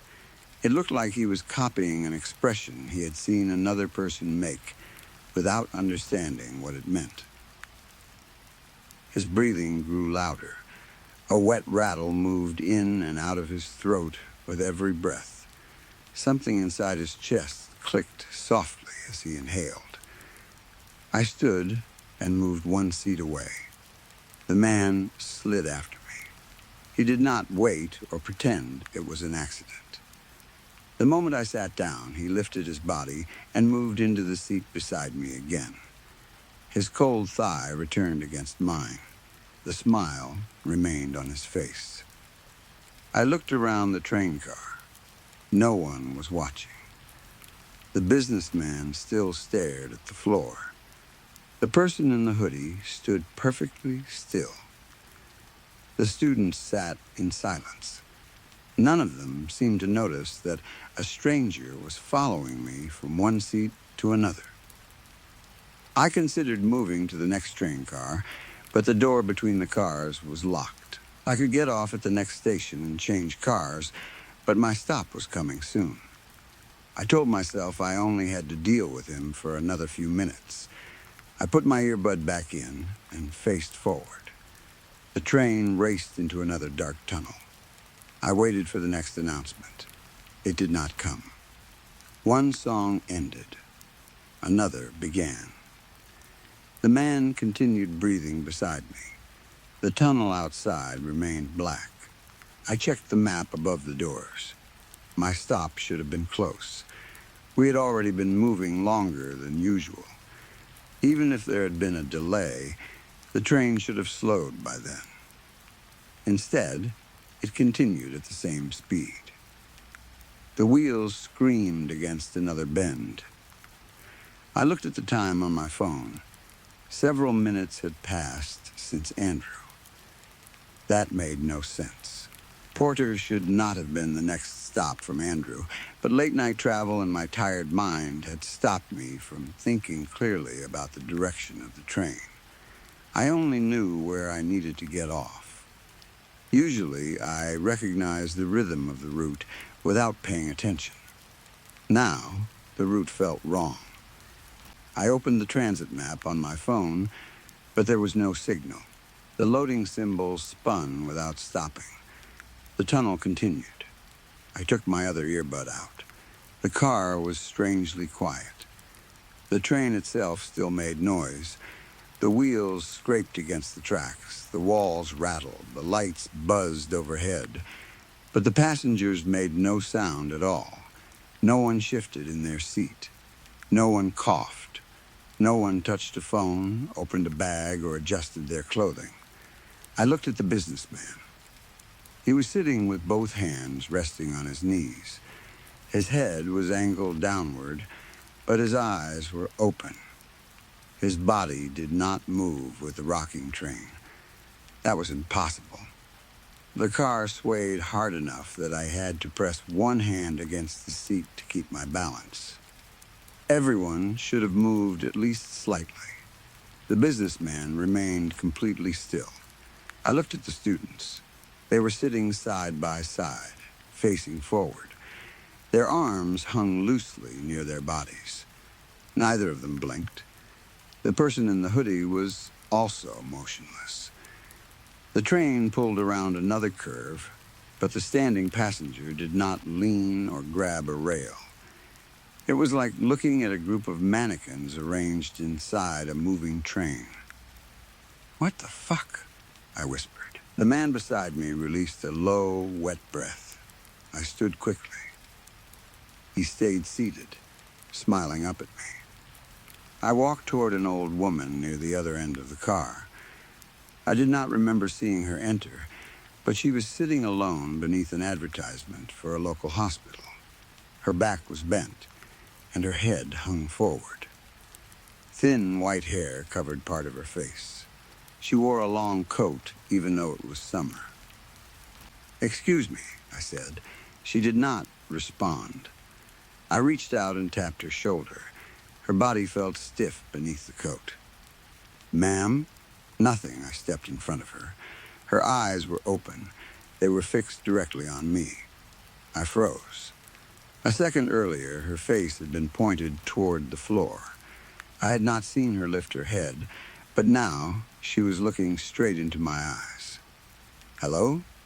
I asked. I waved my hand in front of her face. She did not blink. Her pupils did not follow my hand. They remained locked onto me. I took a slow step back. The old woman's eyes stayed on mine. I turned toward the rest of the car. Every passenger was now looking at me. The businessman had raised his head. The students had turned in their seats. The person in the hoodie was facing away from the door. None of them had made a sound. The large man was still sitting where I had left him. His smile had grown wider. I stared at them, waiting for someone to speak or move normally. No one did. The train continued through the endless tunnel. The man opened his mouth. He slowly pushed out his tongue. A thick white coating covered the top of it. The surface looked dry in some places and wet in others. He dragged it across the front of his teeth, moving from one side of his mouth to the other. The sound was quiet but clear, wet, slow, sticky. I felt my stomach twist. "What is your problem?" I demanded. My voice shook, ruining any attempt to sound brave. The man stood. He rose slowly, using the metal pole beside him for support. Once he was on his feet, he seemed even larger. His head almost reached the handrails above. He took one step toward me. I moved backward. He followed. His tongue continued sliding along his teeth. Each movement produced the same thick, sluggish sound. His eyes did not leave my face. "Stay away from me," I said. He stepped closer. I backed into someone. A cold hand touched my shoulder. I turned. The old woman was standing directly behind me. I had not heard her rise. Her face was inches from mine. Her lips began to pull back. They stretched into the same wide smile as the man's. Then she opened her mouth and pushed out her tongue. The top of it was white. She moved it across her teeth in the same slow pattern. I stumbled away from her. The businessman stood from his seat. The students rose together. The person in the hoodie stepped away from the doors. All of them were smiling now. All of them moved their tongues around inside their mouths. The wet sounds joined together. At first, they were uneven. Then, they fell into the same rhythm. Left, right, left, right. The large man took another step. The others followed. They began closing in around me. Their bodies moved without the natural weakness caused by the rocking train. They did not stumble or reach for support. Their feet remained steady as the car shook beneath them. I turned in a circle, looking for a way out. There was none. The doors were closed. The emergency handle was behind the businessman. The door to the next car would not open. The windows showed only darkness. The passengers moved closer. Their lips were pulled back so far that their gums showed. Their tongues swirled across their teeth. Strings of saliva stretched between their mouths and chins. The sound grew louder. Wet flesh against teeth. Heavy breathing. Soft clicks from dry mouths. I pressed my back against the subway door. "Stop," I said. They did not stop. The old woman reached toward me. I slapped her hand away. Her skin was as cold as the large man's leg had been. It felt like touching meat inside a freezer. She did not react. The others closed the space between us. The businessman stood to my left. The students were on my right. The large man remained in front of me, blocking most of the car. His tongue moved faster. Saliva gathered along his lower lip and spilled onto his shirt. I could barely breathe. My chest tightened and every breath felt too small. Sweat covered my palms. My fingers went numb. I looked toward the emergency intercom, but the man was standing between it and me. The group moved closer. Their shoulders touched mine. Their cold hands brushed against my arms and back. Drops of spit landed on my face. I screamed and dropped to my knees. I covered my head with both hands and pressed my palms against my ears. I curled into myself, trying to protect my face and neck. Their feet surrounded me. I could still hear their tongues, even with my ears covered. The sound seemed to come through the floor and into my body. Wet, heavy breathing filled the air above me. More saliva landed on my hair and hands. I waited for them to grab me. I expected fingers to close around my throat or pull my arms away from my head. Instead, the train began to slow. The brakes released a long metallic scream. Then the intercom came to life, arriving at Porter. The voice was clear and normal. It was my stop. I remained on the floor, shaking. The wet sounds had stopped. For several seconds, I did not move. I was afraid to look up. I thought they might still be surrounding me, standing silently and waiting. The train slowed further. The station lights began to flash through my closed fingers. I carefully lowered one hand. The car was empty. The businessman was gone. The old woman was gone. The college students were gone. The passenger in the hoodie was gone. There was no sign that any of them had ever been there. No footsteps moved around me. No doors had opened. We had not stopped at another station. They were simply gone. I slowly raised my head. The only person left was the large man. He was sitting in the seat directly across from me. His hands rested calmly on his stomach. His lips had returned to their normal position, but the smile was still there. His tongue was no longer moving.